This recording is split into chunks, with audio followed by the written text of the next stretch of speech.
बिस्मिल्लाहिर्रहमानिर्रहीम। आज हम लोग रिलेशंस पढ़ेंगे। पाकिस्तान और टर्की के रिलेशंस को देखने की कोशिश करते हैं कि पाकिस्तान और टर्की के रिलेशंस, क्या ये रिलेशंस अच्छे हैं या ये रिलेशंस अच्छे नहीं हैं। तो सबसे पहले जनाब मोहतरम, पाकिस्तान और जो टर्की है उनके जो रिलेशंस हैं ये बहुत ही कॉर्डियल रहे हैं। From the very beginning cordial relations हम एंजॉय करते आए हैं। ऐसा क्या क्यों है? उसकी वजह बेसिकली ये है कि पाकिस्तान और टर्की के जो रिलेशंस हैं ये क्रिएशन ऑफ पाकिस्तान से भी बिफोर स्टार्ट हो जाते हैं, पहले हो जाते हैं। वर्ल्ड वॉर 1 के अंदर जब और अलाइज लड़ रहे हैं तो इंडियन मुस्लिम्स जो हैं वो खासकर जो रिलीजियस मुस्लिम्स हैं, जो रिलीजियस तबका है, वो फिर क्या करता है, सपोर्ट देता है टर्की को। हमने देखा फिर क्या हुआ भाई, खिलाफत कमेटी भी बनी और उस खिलाफत कमेटी ने क्या किया, उस खिलाफत कमेटी ने जाके फिर जो है वो PM of the great Britain उसके साथ मुलाकात भी की कि टर्की के साथ जो है वो अच्छा ट्रीटमेंट किया जाए। लेकिन उसके रिस्पॉन्स में ब्रिटेन ने बड़ा तल्ख जवाब दिया हमें। ब्रिटेन ने कहा कि जो टर्की है उसके साथ वर्ल्ड वॉर 1 के बाद ऐसा ही जस्टिस होगा जैसे जर्मनी के साथ हुआ। और हम जानते हैं कि ट्रीटी ऑफ वर्साई, उसमें जर्मनी को उसके बेहतरीन इलाकों से महरूम कर दिया गया था। तो फिर इनके साथ भी ऐसा हुआ। स्काई पाइकॉट एक्ट, टर्की से जॉर्डन, फ़लस्तीन, सऊदी अरेबिया ये इलाके मेनली छीन लिए गए और इस पे बड़ा एहतजाज भी किया। लेकिन बाद में फिर जो है वो हमने खिलाफत को भी कहा कि खिलाफत को भी न छेड़ा जाए। वो एक अलग बात है कि 1924 के अंदर अतातुर्क ने खुद ही खिलाफत को एंड कर दिया। तो जनाब मोहतरम, पाकिस्तान के जो रिलेशंस हैं ये तो साबित है कि ये बड़े शुरू से ही हैं। तो अब ये जो रिलेशंस पाकिस्तान और टर्की के कॉर्डियल हैं उसकी क्या वजह है, हम उनको देखने की कोशिश करते हैं।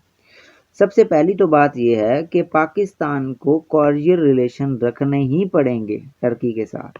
उसकी वजह है कि पाकिस्तान एक मुस्लिम कंट्री और हमारे कॉन्स्टिट्यूशन में आर्टिकल 40 कहता है कि मुस्लिम कंट्रीज़ के साथ हम लोग अच्छे रिलेशंस को रखेंगे, तो हमें उनके साथ अच्छे रिलेशन रखने हैं। दूसरी बात, टर्की भी फिर हमें सपोर्ट करता है। मिसाल के तौर पर 1947 में जब पाकिस्तान क्या हुआ, पाकिस्तान क्रिएट हुआ तो टर्की ने हमें रिकॉग्नाइज कर लिया। फिर हमारी मेंबरशिप को भी सपोर्ट किया इन द यूएन। ऐसा नहीं है कि अफ़गानिस्तान की तरह हमारे खिलाफ कोई महाज खोल दिया। टर्की ने पाकिस्तान की मेंबरशिप को क्या किया, वहाँ पे सपोर्ट किया है कि पाकिस्तान को मेंबरशिप मिलनी चाहिए। तीसरी बात क्या है जनाब? तीसरी बात यह है कि पाकिस्तान की जो कश्मीर के ऊपर पोजीशन है उसको हर फोरम पे टर्काए, अब तो इसका नाम चेंज हो गया, टर्काए रख दिया, सपोर्ट करता है। यानी हर एक फोरम पे पाकिस्तान का जो स्टांस है कि अक़वाम मुत्तहिदा की करारदादों के मुताबिक कश्मीर इशू का रेजोल्यूशन होना चाहिए, ये हमको सपोर्ट करता है, टर्की हमें सपोर्ट करता है।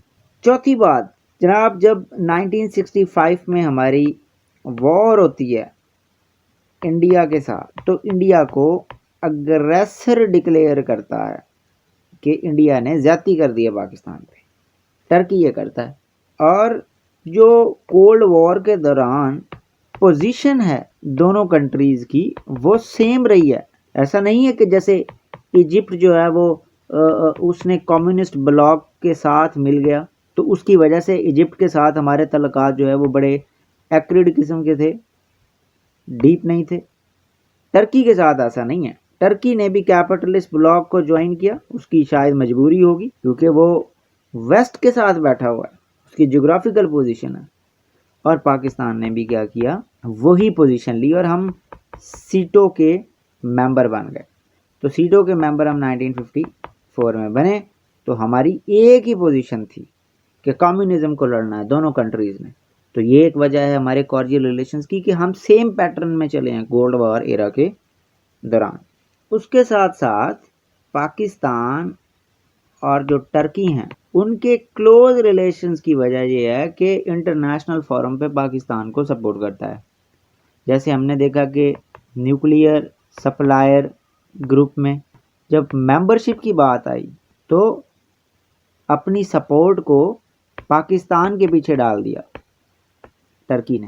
तो ये भी एक प्लस पॉइंट है कि उन्होंने क्या किया, हमारे जो पोजीशन है इंटरनेशनल अफेयर्स में वो सपोर्ट करते हैं, कश्मीर के बाद यहाँ पे भी हमें सपोर्ट कर दिया। फिर पाकिस्तान और टर्की आर्म्स में एक दूसरे के साथ ट्रेड भी करते हैं।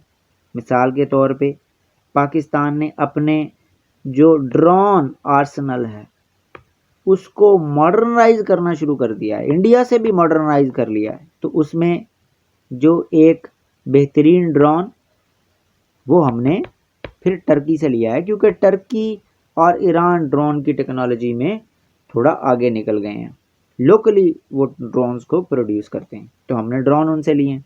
उसके साथ साथ जैसे कश्मीर के ऊपर पाकिस्तान को सपोर्ट मिलती है टर्की की तरफ से कि अक़वाम मुत्तहिदा की करारदादों के मुताबिक कश्मीर का सॉल्यूशन होना चाहिए, इसी तरह से साइप्रस एक ऐसा रीजन है जिसके ऊपर ग्रीस और टर्की की आपस में लड़ाई रही है पास्ट में। तो पाकिस्तान ने फिर टर्की की पोजीशन को साइप्रस के ऊपर सपोर्ट करा कि टर्की की पोजीशन जो है वो बेहतर है। हमने कहा कि टर्की के मुताबिक उसका सॉल्यूशन होना चाहिए साइप्रस का। इसके साथ साथ इंटरनेशनल ऑर्गेनाइजेशंस की हम बात करें तो उनमें पाकिस्तान और टर्की की मेंबरशिप है। मिसाल के तौर पे इस्लामिक वर्ल्ड में OIC 1969 में बनी, तो उसके जो पायोनियर मेंबर हैं या फाउंडिंग मेंबर हैं उनमें इनका शुमार। उसके साथ साथ ECO इकोनॉमिक कोऑपरेशन ऑर्गेनाइजेशन, उसके फाउंडिंग मेंबर हैं टर्की और पाकिस्तान।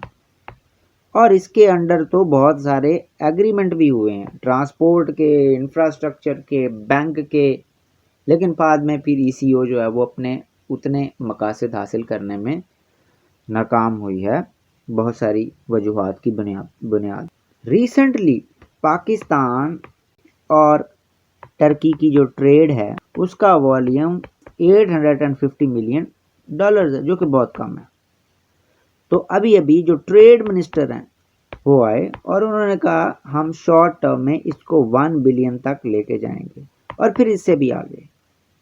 और अगर हम इकोनॉमिक डिपेंडेंस की बात करें तो कोई इतनी बड़ी इकोनॉमिक डिपेंडेंस तो नहीं है एक दूसरे के ऊपर, लेकिन पाकिस्तान जो है वो खेलों का सामान और मेडिकल के जो इक्विपमेंट्स हैं वो एक्सपोर्ट करता है, और टर्की फिर हमें डिफेंस की टेक्नोलॉजी और उसके साथ साथ हमें फिर फूड आइटम्स को एक्सपोर्ट करता है।